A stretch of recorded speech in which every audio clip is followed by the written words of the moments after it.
Today we're making a big step in the family, letting my daughter go from a child-appropriate lockdown smartphone to now a full-fledged smartphone with my monitoring and ability through Family Link that Google has provided.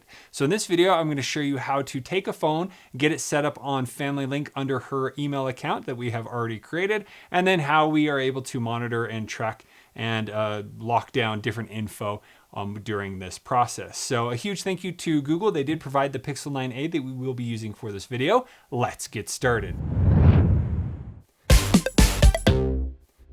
So first up, the Pixel 9a is a pretty awesome phone. It's a great price. I think this is a perfect option for kids or even for older adults. The phone is a great value. It's very durable, IP68, meaning it's water and dust resistant, and it has 7 years of software updates that Google is promised to provide to it, so it's going to last long term. And then it also has some great cameras and other things like that. Now, before I ever give a device to a kid, I'm going to protect it. So the first thing I'm going to do is add a screen protector. Now, I actually tried a Pixel 9 screen protector for this, and it did fit just fine. Putting the screen protector on, I may have put a micro scratch in the actual screen or glass, so I would definitely recommend getting a screen protector. This is the one I'm using, just a Spigen Glass R Easy Fit. That was pretty easy install, and then they also provided us with this case. So we're going to go ahead and put this on just so that it is fully protected as we are using it.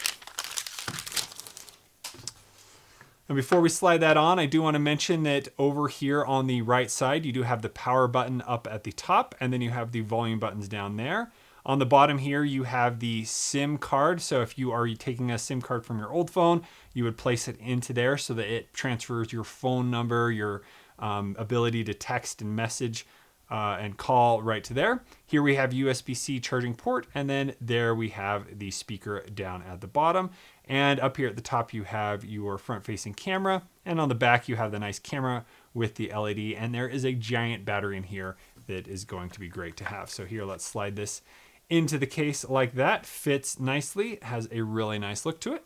So the first thing we're going to do is get this powered on. Now, she could be with me through this process, but I know her account to sign in and get everything set up. And over here on my phone, I have downloaded the Family Link app, and I have signed in that I will use to kind of control different things that are available on her device. First thing we need to do, turn it on here. We're going to go through the get set up steps. And then here it's asking if we want to transfer any info from her older phone. So we do have an Android phone we're going to transfer from, but I don't know if this is going to work because she doesn't have one that has a Google account. Once you go through the setup of the first Pixel phone, here it's showing scan the QR code. And on her other Android phone, it did pop up connect to the Pixel 9.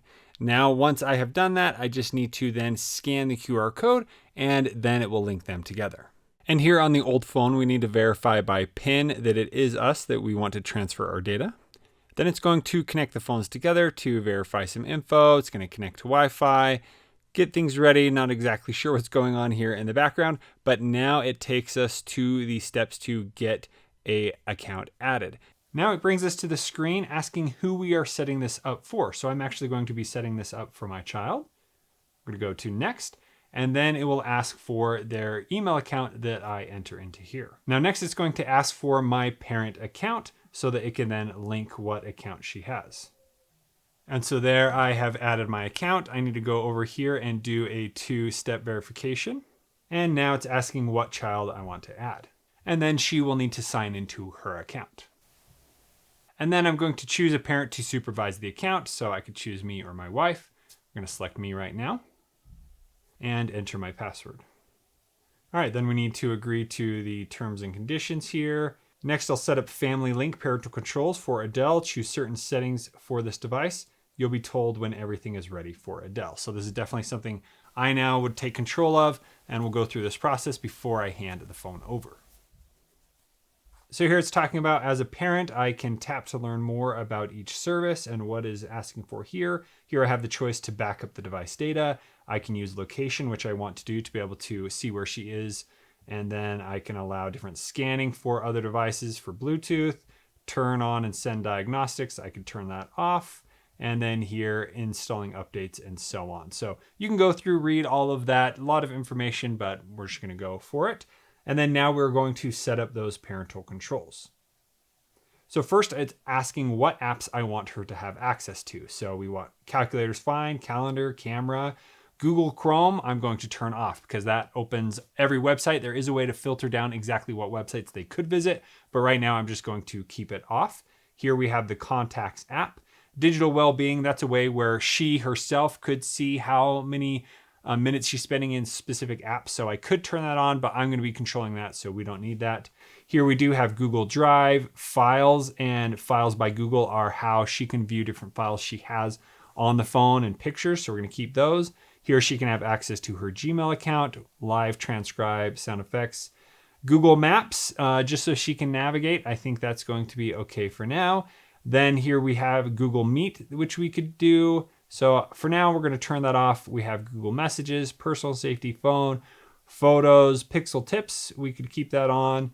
Recorder, sound amplifier, we're going to keep off. Voice access, not really important for her.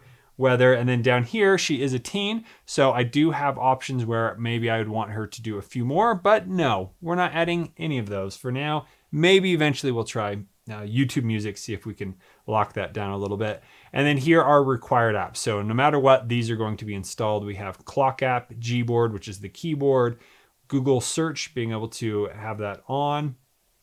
And I do have the option to come in here and I could turn that off. So if I want no access to Google Search, we can turn that off. That's cool. So I can go back here, go through there. I've turned search off. So it looks like some of these I can go in and I can turn off if it's required or not. Maybe I have a specific app I need to have access. We would turn those off. So then we have Google Play Store. So she can open the Google Play Store, but there's nothing here. I will have the option to filter down what apps she can download or category, or just completely turn that off. Here we have settings. So here this is required, so I can't change how that works. And then there are some not available for children. So she can't use Android Auto. She's not going to be driving anywhere. She doesn't need to use that. So that's not available. And then here we have some other tools that aren't rated. So here I could turn on the diagnostics tool, the SIM toolkit, wireless emergency alerts, but I'm not going to do any of those right now. Then it's going to review screen time rules in Family Link, adjust time limits and schedules, and so on. So depending on the age of your child, this is really important to adjust these. See where Adele is with her device. So we got it. We'll be notified if she gets to a location, or certain locations we can set up. And then we're going to manage everything from the Family Link app, which I already have over here on my phone. So now we're going to connect to a mobile network, and then we're going to see more about how this works. Now the next step is she can set up a PIN so that then it's locked out. There is also a fingerprint scanner in here she can use as well, or a pattern. So now that we have a PIN set up, the next step is copying over information she has on her old phone. So here we'll see the screen. We're going to tap next, and now it's going to see what info was available on that old phone to transfer over. It's now scanning through to see what it is able to transfer over. So it found some contacts, photos and videos, music and other audio, SMS messages, MMS, device settings, and call history. Now I went ahead and tried to transfer all of them. Now here with the Gap phone that we were using previously, it was able to transfer contacts, photos and videos, and audio, but it was not able to copy SMS or the other things. We'll get back to that in a minute, but here it says that this Pixel has satellite SOS, which is a pretty cool feature. And then here we also have the option to connect directly with people to quickly share to other Android phones. And then you can go through and there's some other things you can set up, but let's say no thanks. And now it takes us to the screen of the process of copying all that info over from the other phone. This is just doing it wirelessly between the two phones. So you keep them together and it will continue to copy. And then once the copying is done, here it shows it copied contacts, photos and videos, music, and other, and then it was not able to copy these rest just because this phone is not supported in transferring that type of info over. So we click done, then we're going to finish setting up the device. Now, if you didn't scan an Android phone or an iPhone at the beginning to transfer data over, it does give you one more option to use a backup from your Google account 2 here. So if you do have that, it would show up right here. It's showing that we had a Pixel tablet backup to use if we wanted to, but we're not going to do that. I will show you a few other options of transferring data from an old phone, Android phone, to this phone as well. All right, it is time to give Adele her device. Let's go, Adele. Swipe to navigate. Learn gestures to go home, go back, and switch apps. From the very bottom. There you go. Great job. You completed the go home. Okay. Go back. So from the side, from all the way off the screen, over. Switch apps. So you pull up and hold from the very bottom and hold. So it's like this. You go right here and stop. Oh. Okay. Yay, all set. So now we'll go through each app, making sure everything is okay and the things that are synced or needed to be synced are there. So we're going to go ahead, play with this for a little bit, get back and show you the rest of how this operates and how I can restrict or unrestrict different apps or data for her to access. We now have everything transferred over to her phone. We've got it set up. We've gone through a few different things to get things just functioning properly. Now let's talk about how this is going to be beneficial to us and then how I can actually adjust what she is able to do on hers and approve apps and all of that stuff. Now, the first great thing about having a new phone that has her account on it, it can sync all that information. So every time she adds a new contact, it's going to be backed up for her. So if she transfers phones or anything in the future, she will have all that information there, especially the photos that she's been taking are now all saved on Google Photos, and we pay for a plan that it's going to back up and she'll have quite a bit of data there. Another benefit is being able to sync calendars. So the first thing that we need to do is just go into the Google Calendar app. And then I needed to make sure that I had shared my calendar with her, and you can just do that on Google Calendar on the web. Go to your calendar and then share the actual calendar you want her to see with her email. And then we also gave her access to edit and add events if we need to. But to get them to show up on the phone, all we needed to do is tap the menu here. And then we went to settings. And down here, we had to make sure that this calendar was actually synced. So we just had to go there, tap sync, and then that calendar was able to sync up. And I could even add other calendars. We have a birthday calendar I could easily add with her and other things. So really cool that we now have all those different syncing options. And now I could even share photos with her through Google Photos or different albums that she could see. So a lot of benefits there.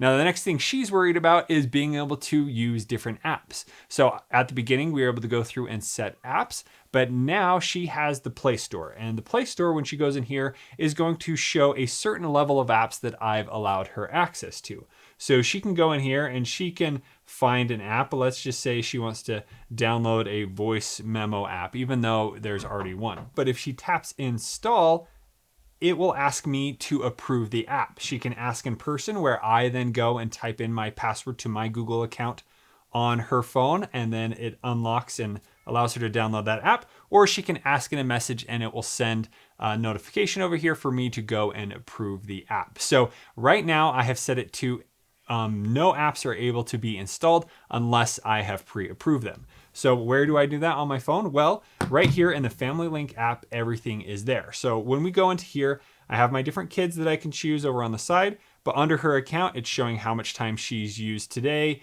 different apps. Of course, she hasn't used that amount of time because I don't have more than an hour of games that she can play. But here it's showing she's listened to music, she's been texting, and all that stuff. So it's breaking it down per application, which is pretty cool.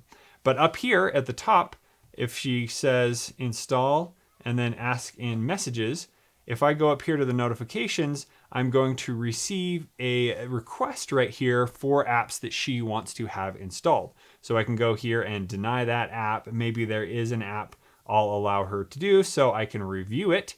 And it's going to tell me what the app is. So here, paper.io 2. It's for everyone. It does contain ads, and it has some in-app purchases. So I could go ahead and approve that. And then over on her phone, I don't know if it downloads it. Let's see. So over on her phone, it looks like it is downloading that as soon as I allowed that to happen. Then here I also have all these pending requests of other apps she would like to try out. And some of them I'm not sure about yet. So I'm just going to wait and not approve them yet. So let's say she wanted to, download a certain app that is pretty popular. She goes in here. So here, if I search TikTok, it's showing TikTok live wallpaper, which is not the actual TikTok app. Because I have secured her account to only show apps available to everyone, those are the only apps that she can see. So Candy Crush, other apps, those work. Some of them I might allow her to use, others maybe not. So if she is not seeing an app, I would need to go into her settings and adjust the level. So there's everyone, everyone plus, there's teen and mature, and then you can just turn off the filter there. But I want to have her to just see these apps. And then if there's really an app we need, we can talk about that later. So that is how we can go in and have her download these different apps. And then I can see them over here. Now, if I have approved apps that I didn't know she could play, I can show you how to see those. So I go in here, and let's say I didn't know she had access to Roblox. Well, here it's showing Roblox, and if I tap on that app, I have the option down here to block the app. So I have blocked Roblox just like that. Or I could set a time limit. Maybe I'm okay with her using it. I just want to limit how much time she can use it a day. So I can go in here, or I could give her unlimited time. So there we have just turned off and blocked the app, and done. Now she is not able to use that. So here under the time spent page, we can go to all devices, or we can choose a specific device. So if she's using multiple, and then here, if I find an app that I'm like, oh, I do want to restrict this, I can go in here and easily set that app limit and adjust time right there if needed. So I like how I have control over each individual app. So if we go back, we also have the option down here for time limits. So I can go into apps, and then I can see what are blocked. So there I have a bunch of blocked apps. Maybe I found one that I'm okay with her having. I could then change it from the blocked to unblocked. And then here you can see ones that have time limits or no limits. So depending on what she needs for school or whatever, you have a ton of options there. Now next we have the other blocked apps down here and the ones with limits. And you could even set a total daily limit for her phone. So if I only wanted her to use the phone for a few hours a day and that's it, I could turn this on and I could set a schedule of how much it's going to be used each and every day, which she needs to use her phone throughout the day, but at night, I may want to restrict it. So let me show you what you can do for that. So down here, I have the option, let's turn that off. So down here, I have the option for schedules. So I can set downtime. And as what happens is at 10 o'clock at night, her phone then says it's downtime. So let's change it to right now to show what that looks like. So we're gonna say 3:30. All right, done. Downtime is now on. So here, if she goes over to her phone, and it then shows that she cannot use the phone until 5 a.m. tomorrow morning. So here she could ask for more time. If she needs to contact me, she is able to call. But right now that makes it so she can't use any of her apps at night, which is kind of nice, so that all apps turn off. So on downtime, I do have the option to even turn on some of the apps. And if I set something to unlimited time, that means she would still be able to use those apps during downtime. There you can see the phone sort of unlocks, and now she can go in and use specific apps that I've allowed her to. So you really do have a lot of control of what can be used on the phone at specific times of day. So here we have downtime, and now we have available apps. So in here, she does have the option to call. She can see her contacts, but she can't message. So, maybe I just don't want her to play any apps at night, but I allow her to message. I could go through and adjust the settings to be able to do that. So then you can also adjust your weekly schedule for downtime. Maybe certain days of the week, I want it to be later or earlier. I have all those options. Then next we do have an option for school time. So this minimizes distractions on Adele's devices during class. So I can go in here and turn on that she has school time today. And we can apply it Monday through Friday. Let's just say that school time is currently active. Hit done. And then we can go and set the weekly schedule, and then we can turn on allowed apps. So maybe I only want her 1 or 2 allowed app during school time. So very similar, school time is active, and then here we have available apps. And so here you can see that only the apps that we have allowed for during school time would be active to help remove any distractions that might come up while she's at school. Now next we have her specific device. So right here I have the Pixel 9a, and it's saying that it's going to turn on downtime at 10:30. But right now, if I wanted to, I could push lock. Maybe she needs to clean her room and she's not. Boom, time for a break. She now has nothing to do but clean her room. When it's done, I can unlock it, or even when it's locked, I could add a temporary break. So it's pretty cool that there's all these features. She might get pretty mad at me if I start using some of these, but nice that there is some options to kind of lock away the phone for a little bit so that we can do some other things. So here I have the option to choose other devices I have on her account, but if we go right into the device, then it gives us more options on the specific device. So I can see battery life, I can see it's online, I could adjust the name. Here, if we can't find it, I could play a sound, and there it is ringing the device, so we can go and find it. Once I press the power button, it turns off that alarm. Here I can go in and see her activity like we saw on the other page. And then I can go through and adjust other settings. So if I need to adjust her lock screen number, maybe she forgot it, I can come in here and do that. And then here I have the options to change what she can do when it's manually locked, only emergency calls, or I could give her the option to go to the unlimited apps. So nice that we can limit some of those games and other things like that. Here we have app permissions. So certain apps require certain things. So I can go in here and check what is able to access her storage or camera or apps like that. So maybe there's an app that I didn't know accessed camera. I can come in here and see and turn it off if I don't want it to have that access. Next, we have location sharing. So this is another great benefit, is now her location is shown to me and my wife on Google Maps. So we can go in, see where she currently is, and is very accurate with it's connected to a cell phone network. So I love having that feature. We keep track of where others are, just nice to know. And this also works with the Google Fitbit Ace watch. So that also shows up in Google Maps as well. Then down here, I have some options that I can turn on or off. So you can have multiple users on a Pixel phone. So I could allow her to add multiple users. Not going to do that. I have apps from unknown sources. So if there's a specific app you need for many different reasons that you need a side load, you would be able to do that if this is turned on. I can turn on developer options, edit date and time, and then I could change default apps. So if there's a specific web browser app that you do want to use, you can come in here, change the default app, and then you can set it to the one web browser that would be appropriate for her to use. So you have all that. And then if you ever down the road, if you want to reset this, maybe after you've transferred to a new phone, you can come in here, reset and delete data, and then it will wipe the phone. So only use that if you really want to do that. So a lot of cool things that you have with just the settings. Now, if we go back down here, we have controls. So far, we've just talked about the device itself, but now we are going to talk about the actual content the device has access to. So under here, I have access to her account settings on her Google account, but I want to go in and see what else I have for Google Play and restrictions. So Google Play is where she's going to download different apps, and I can come in here and set the app limits, which I've already showed how to do.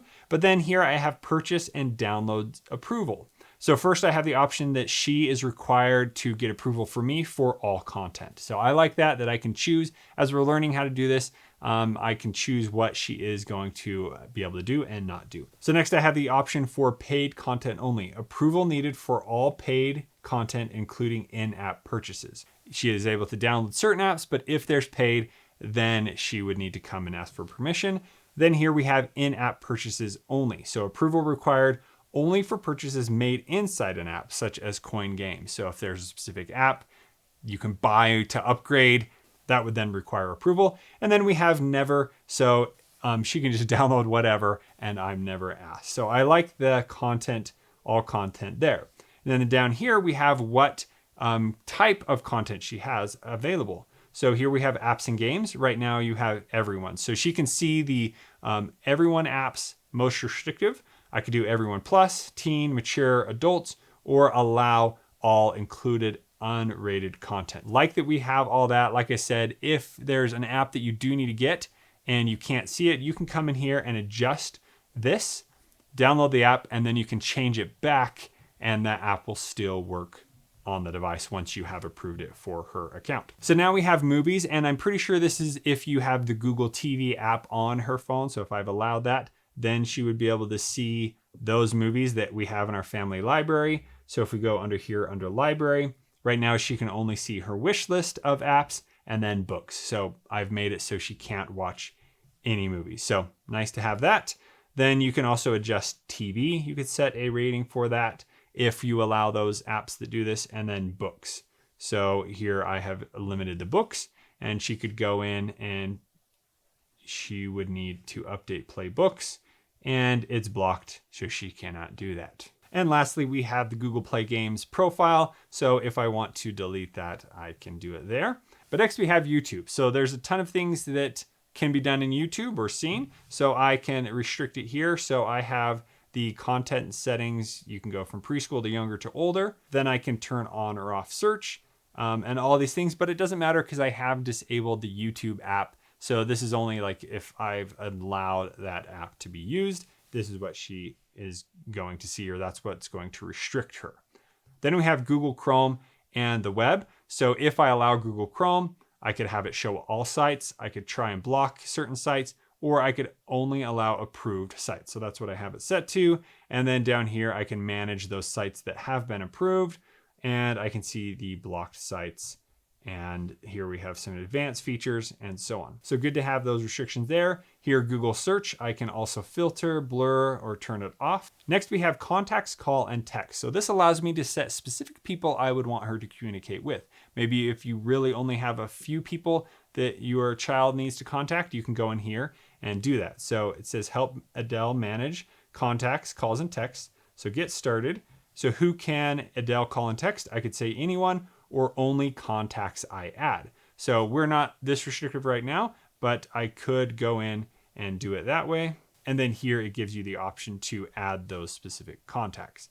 So nice to have that available. Next, we have Google Wallet. So this allows her to add a debit or credit card right to her phone in the Google Wallet app so that she can make payments over NFC payment systems. So I like that, and I would go in here to add it for her phone. It's not something she can do directly, but I can add it through the Family Link app. Next, we have Google Assistant. So if I want her to have access to that, we can go in here, adjust any parental controls for media. So if I want her to listen to music, I can go and choose what type of music. So I said play some, choose YouTube, specific type of settings. Same thing with YouTube.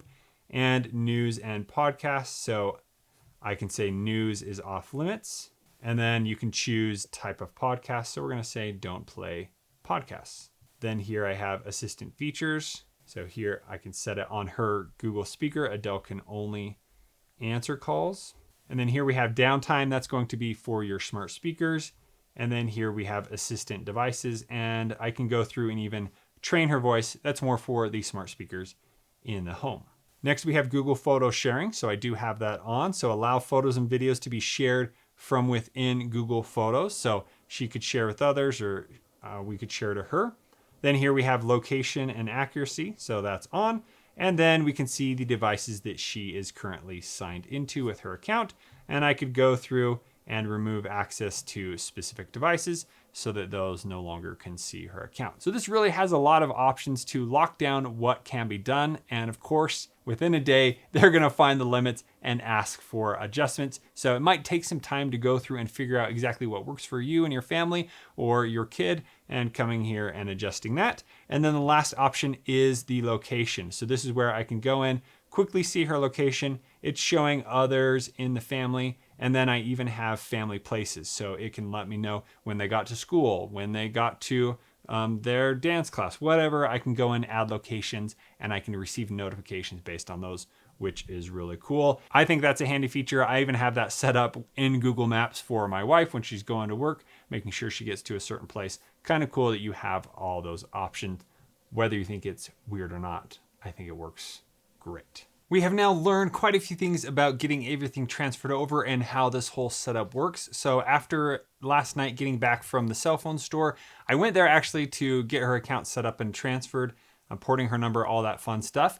But I thought they might have a tool where they could just pull all the contacts and data off of this Android phone to the Pixel 9a, but they no longer have that at the store.